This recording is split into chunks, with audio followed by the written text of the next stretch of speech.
Hello student, welcome to our class. FA BCom second semester कर रहे हैं हम। टॉपिक है हमारा फायर इंश्योरेंस क्लेम। आज जो कर रहे हैं क्वेश्चन नंबर 4 क्वेश्चन और आंसर के साथ करेंगे। क्वेश्चन नंबर 1 से 3 और इंट्रोडक्शन यहाँ देखो आई बटन है, वहाँ चेक करें। नीचे डिस्क्रिप्शन में भी वीडियो के लिंक है, वहाँ पे भी चेक करें। सारे वीडियो ऑर्डर वाइज चेक करें ताकि चैप्टर आपको ईजिली समझ में आए। तो चलते हैं क्वेश्चन नंबर 4 की तरफ। 4 बोलता है bonfire enterprises close their account on 30th June every year, यानी इनका फाइनेंशियल ईयर खत्म होता है 30th जून को हर साल। फिर बोलता है on 30th September 2013 a major fire destroy most of their stock, यानी आपका डेट ऑफ फायर है 30th सितंबर। Following information could be gathered from the book. तो क्या क्या इंफॉर्मेशन है देख लेते हैं। पहला है स्टॉक ऑन 30th जून 2013। अभी जून 13 को स्टॉक दिया है, यानी ये प्रीवियस ईयर का क्लोजिंग स्टॉक है, क्योंकि तो करंट ईयर स्टार्ट होगा जुलाई से 2013। तो यानी प्रीवियस ईयर का क्लोजिंग स्टॉक, तो करंट ईयर का क्या बन जाएगा बच्चों, ओपनिंग स्टॉक। यानी मेमोरेंडम ट्रेडिंग अकाउंट में ये ओपनिंग स्टॉक बन के जाएगा डेबिट साइड। फिर परचेज का तो डेट दिया है 1 जुलाई से 30th सितंबर, यानी मेमोरेंडम परचेज है 6 lakh, debit side. Wages memorandum trading account debit side. Sales memorandum account credit side. Carriage inward ये भी मेमोरेंडम ट्रेडिंग अकाउंट में डेबिट साइड। फिर है कैरेज आउटवर्ड। ये कैरेज आउटवर्ड बच्चों ये प्रॉफिट एंड लॉस एंट्री है। तो कभी कभी एक्स्ट्रा एंट्री दे देता है आपको कंफ्यूज करने के लिए, तो आपको इसको क्या करना है, इग्नोर करना है। लास्ट में एक नोट लिख देना है कि भाई कैरेज आउटवर्ड ये पीएनएल एंट्री है, ये हम ट्रेडिंग अकाउंट में नहीं लेते। तो इसको याद रखना, वर्डिंग याद रखना, कैरेज आउटवर्ड है यानी इसकी नो एंट्री पास करेंगे। फिर है average percentage of gross profit to cost is 33 1/3%। अब यहाँ पे जो इंपॉर्टेंट पार्ट है, हम क्वेश्चन नंबर 1 से 3 तक किए थे, वहां पे ग्रॉस प्रॉफिट ऑन सेल्स बोल रहा था या ग्रॉस प्रॉफिट मार्जिन कह रहा था वो। मगर ये पहला सम कर रहे हैं हम लोग जिसमें ग्रॉस प्रॉफिट ऑन कॉस्ट है ये। और बच्चों कॉस्ट का परसेंटेज हम लोग कंसीडर नहीं करते, हमेशा हम लोग सेल्स का परसेंटेज कंसीडर करते हैं, यानी सेलिंग प्राइस का। तो जब भी आपको कॉस्ट का ग्रॉस प्रॉफिट परसेंटेज दे रहा है तो आपको इसको कन्वर्ट करना पड़ेगा सेलिंग परसेंटेज के अंदर। तो उसका एक टेबल है, उसको बच्चों याद रखना। टेबल बता दूं आपको मैं, देखो इफ ग्रॉस प्रॉफिट रेशियो यानी परसेंटेज कॉस्ट पे दिया है तो आप कन्वर्ट करोगे gross profit ratio on sales. तो ये चार कॉमन है परसेंटेज दिए गए हैं आपको। और बच्चों परसेंटेज याद नहीं रहता, इसलिए देखो उन्होंने एग्जाम्पल में रेशियो भी बताया हुआ है। 20% यानी 1/5 होता है ना। 1/5 करेंगे तो 20% ही आएगा आपका। तो उसी तरह से 25 का रेशियो बनता है 1/4। 33 1/3 यानी 33.33 का रेशियो बनता है 1/3। और 50 का बनता है 1/2। तो इसे कन्वर्ट करना है आपको सेल्स पे। तो याद कैसे रहेगा, अभी जैसे यहाँ पे इन्होंने 33 1/3 यानी 1/3 रेशियो 1/3 आया, ये इजीली समझ में आता है। तो अगर कॉस्ट 1/3 है तो सेल्स हमेशा डिनोमिनेटर एक ज्यादा रहता है, यानी ये हो गया 1/4। इस तरह से याद रखें, अगर ये 1/3 है तो ये 1/4 बना।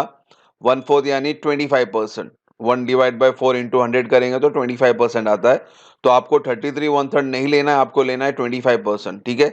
तो आपको एक शॉर्टकट बता दूं फटाफट कैसे याद करना है आपको। अगर कॉस्ट पे दिया 20% तो 20 को अगर रेशियो में कन्वर्ट करना है 1/5। और सेल्स का जो रेशियो रहता है हमेशा एक ज्यादा रहता है डिनोमिनेटर। अगर ये 1/5 है यानी ये 1/6 हो गया। 5 में +1 कर दो 1/6। और 1/6 इंटू 100 करेंगे तो आपको कैल्शियम आपको फिगर मिलेगा 16.66666 मिलेगा। तो इसलिए आपको इसको लिखते हैं हम लोग 16.67। 25% बोला है कॉस्ट पे, तो उसको कन्वर्ट करना है सेल्स पे। तो 25 का रेशियो याद रखें, यानी रेशियो बनता है 1/4।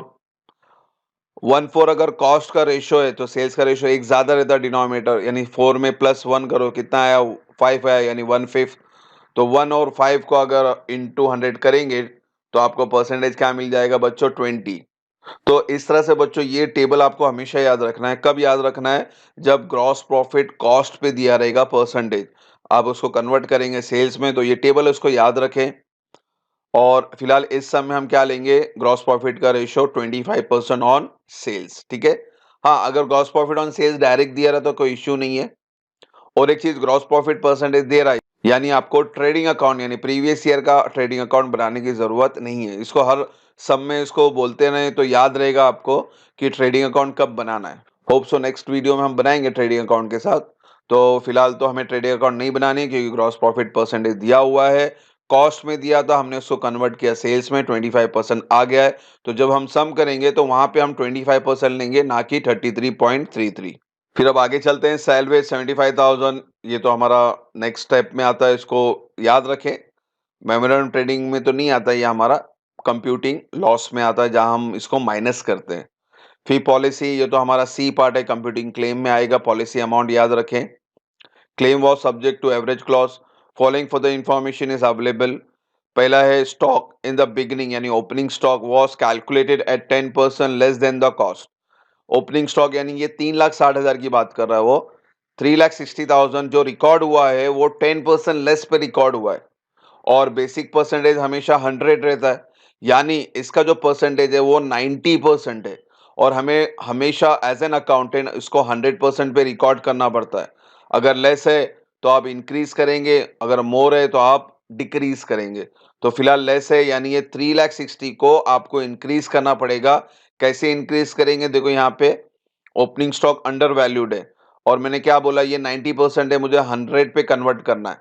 तो इसका कैलकुलेशन समझे आप, 3,60,000 इंटू 100 डिवाइड बाई 90। तो ये over valued, under valued, less valued, more valued, इस तरह से आएगा। तो कैलकुलेशन इसको समझे। अगर बच्चों इसको मोर लिखा होता 10%, तो क्या कैलकुलेशन होता, 3,60,000 इंटू 100 डिवाइड बाई 110। अगर ये मोर लिखा होता यानी 100 से 10 ज्यादा है तो 110 लेना है आपको। यहां पे उन्होंने बोला था 100 से 10 कम है। परसेंटेज हमेशा याद रखो, बेसिक्स 100% होता है तो 100 के हिसाब से कैलकुलेशन होगा। तो यहाँ पे उन्होंने लेस कहा था 10% यानी 90 पे रिकॉर्ड हुआ है। तो 360 इंटू 100 डिवाइड बाई 90। तो आपका ओरिजिनल स्टॉक का कीमत है 4 लाख, है ना। इन्होंने लेस रिकॉर्ड किया था 360 यानी कम रिकॉर्ड किया, तो हमने इंक्रीज कर दिया 4 लाख। तो जब आप ओपनिंग स्टॉक का डिटेल लिखेंगे तो वहां पे 3,60,000 नहीं लिखेंगे, आप कितना लिखेंगे, 4 लाख। ठीक है बच्चों। फिर purchase include purchase of furniture 25,000। अब ये जो 6 लाख का परचेज है इसके अंदर फर्नीचर 25,000 यानी एसेट से ही है। और एसेट्स का परचेज एसेट्स में ही लिखना होता है। यहाँ पे गलती से परचेज इस परचेज में लिखा क्योंकि ये परचेज जो है हमारा गुड्स का परचेज है। तो अब गलती से आ गया तो इसको क्या करना पड़ेगा, आपको निकालना पड़ेगा। यानी 6 लाख में से 25,000 आपको क्या करना पड़ेगा, माइनस करना पड़ेगा। फिर है amount spend for bringing and setting up the furniture was 5,000 which was included in carriage inward. अब ये जो फर्नीचर आया था व्हाटएवर, इसको सेटअप वगैरह करने में आपका खर्चा हुआ है 5,000 nominal expenditure on purchase of fix asset. तो जब भी कोई भी नॉमिनल खर्चा होता है फिक्स एसेट के दौरान, परचेज के दौरान, तो वो नॉमिनल खर्चे को भी आपको फिक्स एसेट में परचेज करना पड़ता है, यानी उसको भी फिक्स एसेट कंसीडर करना पड़ता है। मगर यहाँ पे उन्होंने फिक्स एसेट में ऐड नहीं किया, उन्होंने कहाँ पे इंक्लूड कर दिया, कैरेज इनवर्ड। क्योंकि कैरेज इनवर्ड ये जो 10,000 है ये गुड्स का ही कैरेज इनवर्ड कंसीडर करना होता है हमें। तो अब गलती से ये भी एक्सपेंस जो 5,000 है इसके अंदर शो कर रहा है वो। तो इस 10,000 में से 5,000 आपको क्या करना पड़ेगा, माइनस। तो इसको भी याद रखें। फिर लास्ट में उन्होंने कहा compute the amount of claim. ठीक है, हम क्लेम निकाल लेंगे। तो फटाफट हम अपना नोट बना लेते हैं, उसके बेस पे हम सम करते हैं। तो नोट बना लें यहाँ पे। तो पहला हमेशा डेट लिखें, मेमोरेंडम डेट क्या है आपका, 1 जुलाई से 30 सितंबर, वो लिख लें। फिर ओपनिंग स्टॉक दिया है 3,60,000, 3,60,000 लेना नहीं है, कितना लेना अपने को, 4 लाख। यानी इसके अंदर 40,000 आपको प्लस करके 4 लाख की एंट्री पास करनी है। तो इसको याद रखना। फिर है परचेज 6 लाख, इसमें एक एडजस्टमेंट था, 25,000 फर्नीचर था वो निकालना पड़ेगा आपको। तो इस 6 लाख के अंदर 25,000 माइनस करेंगे तो आपका फिगर आता है 5,75,000। तो आपको मेमोरेंडम ट्रेडिंग में 5,75,000 लिखना है। वेजेस में कोई कैलकुलेशन नहीं है तो एज इट इज 230 लिख लेते हैं। सेल्स में भी कोई कैलकुलेशन नहीं है, 10 लाख लिख लें। कैरेज इनवर्ड में कैलकुलेशन है, 10,000 नहीं लेना है क्योंकि उसके अंदर ये 5,000 क्या करना है आपको, माइनस करके लेना है। यानी जब आप मेमोरेंडम ट्रेडिंग में लिखेंगे carriage inward, so it will be 5,000। Carriage outward तो पीएनएल एंट्री है, नोट लिखाना है आपको बाद में सम होने के बाद, तो इसको याद रखना। फिर ग्रॉस प्रॉफिट 25% लेना है हमें। सैलरी 75,000 है, पॉलिसीज 2,50,000 है। तो ये छोटा सा नोट बना लेंगे तो हमारे लिए एंट्री आसान हो जाएगी बच्चों, इसको याद रखें। तो अब इसी बेस के ऊपर, इस नोट के बेस के ऊपर अब हम सम करेंगे। तो चलते हैं सम की तरफ। तो पहला नोट ले लें, फिर फॉर्मेट ड्रॉ कर ले। सबसे पहले हम क्या बनाते हैं, तो सबसे पहले हम ए पार्ट से शुरू करेंगे। कंप्यूटिंग स्टॉक यानी मेमोरेंडम ट्रेडिंग अकाउंट बनाएंगे 1 जुलाई से 30 सितंबर को। फॉर्मेट ड्रॉ कर लें डेबिट क्रेडिट के साथ। ओपनिंग स्टॉक से शुरू करेंगे। ओपनिंग स्टॉक बच्चों 360 नहीं, कितना लेना है 4 लाख। परचेज कितना लेना है 5,75,000। वेजेस कितना लेना है 230। सेल्स कितना लेना है 10 लाख। कैरेज इनवर्ड 10 नहीं लेना है, कितना लेना है 5,000। ठीक है। और कोई एंट्री ग्रॉस प्रॉफिट है, ग्रॉस प्रॉफिट से ग्रॉस प्रॉफिट पहले ही निकालते हैं हम लोग। किस पे निकालते हैं, सेल्स पे। तो 25% ऑफ 10 लाख कितना हो जाएगा बच्चों 2,50,000। फिर सैलवेज ऑफ पॉलिसी, तो ये नेक्स्ट स्टेप में जाता है, यानी आपका मेमोरेंडम ट्रेडिंग अकाउंट कंप्लीट हुआ इस तरह से। और एक बच्चों देखो, अगर आपको कैलकुलेशन शो करना है, आप शो कर सकते हैं। जैसे ओपनिंग स्टॉक है तो 3,60,000 इनर कॉलम में लिख के ऐड 40,000 करके आउटर कॉलम में 4 लाख लिखे तो भी प्रोसेस राइट है। ऐसा डायरेक्ट लिखेंगे तो भी प्रोसेस राइट है। परचेज में भी वही चीज है आपका। आप डायरेक्टली 575 लिखें तो भी चलेगा। अगर आपको कैलकुलेशन शो करना है तो 6 लाख अंदर लिखें, माइनस फर्नीचर 25,000 अंदर लिखें, माइनस करके 5,75,000 बाहर लिखें। तो आपको बाइफिकेशन करके बताना है, वो भी राइट है। डायरेक्ट लिखेंगे वो भी राइट है। तो बच्चों मेमोरेंडम ट्रेडिंग अकाउंट की तो सारी एंट्रियां हो गई हैं। तो अब क्या करेंगे, क्लोज करेंगे। तो ऑब्वियसली इसका डेबिट बड़ा होता है, तो डेबिट का टोटल दोनों साइड लिखते हैं 14,60,000। इस 14,60,000 से 10 लाख सेल्स माइनस करें तो आपका क्लोजिंग स्टॉक आता है 4,60,000। This is your balancing figure. तो on the date of fire ये हमारा क्लोजिंग स्टॉक बच गया था। इसके ऊपर अब आपको कैलकुलेशन करना है। तो हमारा नेक्स्ट स्टेप क्या बच्चों, कंप्यूटिंग लॉस। तो कंप्यूटिंग लॉस किससे शुरू करते हैं, हमेशा closing stock on date of fire यानी 4,60,000 से। फिर इसमें दो चीजें है, याद रखें, add expense less salvage. Expense तो सब में दिया नहीं था, तो सैलवेज दिया 75,000, वो लेस कर देते हैं। तो आपको लॉस मिल गया है 3,85,000। तो अब चलते हैं सी पार्ट की तरफ। क्लेम करना है आपको, तो क्लेम अमाउंट कितना होगा, उसके लिए आपका फॉर्मूला है। क्या फॉर्मूला है बच्चों, claim is equal to policy amount divide by closing stock into loss. Policy amount 2,50,000 question में दिया हुआ है।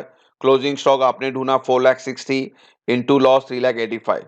और एक चीज बच्चों, मैंने इंट्रोडक्शन में बताया था कि क्लेम का ये जो फॉर्मूला है कभी अप्लाई होता है कभी अप्लाई नहीं होता है। तो उसको भी रिवाइज करते रहे बच्चों हर सम में। पॉलिसी अमाउंट हमेशा क्लोजिंग स्टॉक से छोटा होना चाहिए, तभी आप जाके फॉर्मूला अप्लाई कर सकते हैं। अगर सपोज ये पॉलिसी अमाउंट होता 5 लाख और यहाँ पे क्लोजिंग स्टॉक 4,60,000 है, यानी पॉलिसी अमाउंट आपका बढ़ गया है, तो यहां पे आप ये फॉर्मूला अप्लाई नहीं करेंगे। यहीं पे लॉस ऑब्लिक क्लेम करके 3,85,000 का आप क्लेम करोगे। तो ये चीज भी आपको हमेशा याद रखनी है। पॉलिसी अमाउंट हमेशा छोटा होना चाहिए क्लोजिंग स्टॉक से, तो ही जाके फॉर्मूला लगेगा। पॉलिसी अमाउंट बढ़ गया तो आपका सी पार्ट नहीं बनेगा, आपका सम बी पार्ट में ही खत्म हो जाएगा। लॉस ऑब्लिक क्लेम करके आपको यही अमाउंट क्लेम करना पड़ेगा और यहीं पे आपका सम खत्म होगा। ठीक है। तो फिलहाल यहाँ पे पॉलिसी अमाउंट छोटा है, इसलिए फॉर्मूला अप्लाई करेंगे। तो फॉर्मूला क्या है, 2,50,000 divide by 4,60,000 into 3,85,000। So your claim amount comes to 2,09,239। तो इस तरह से ये सम मुकम्मल हुआ। हमारा क्वेश्चन नंबर 4 आज हमने किया। इस सम के अंदर दो इंपॉर्टेंट पार्ट थे। पहला तो ओपनिंग स्टॉक का अंडर वैल्यूएशन जो कि आपने इंक्रीज किया। हमेशा याद रखें, अंडर वैल्यूएशन हो या ओवर वैल्यूएशन हो, कैलकुलेशन जो मैंने बताया वर्किंग नोट में उस तरह से याद रखें। और जो इंपॉर्टेंट था इसके अंदर ग्रॉस प्रॉफिट का परसेंटेज। अगर बच्चों कॉस्ट में दिया है तो आप उसको सेल्स में कन्वर्ट करके लेंगे। इस सम में ग्रॉस प्रॉफिट परसेंटेज 33.33 था कॉस्ट में, तो हमने इसको कन्वर्ट किया 25% सेल्स में, और उसके हिसाब से आपको अमाउंट निकालना है ग्रॉस प्रॉफिट का। होप सो यहाँ तक कोई डाउट ना हो। इंशाल्लाह नेक्स्ट वीडियो जल्दी बनाएंगे। Thank you for watching the video. God bless you.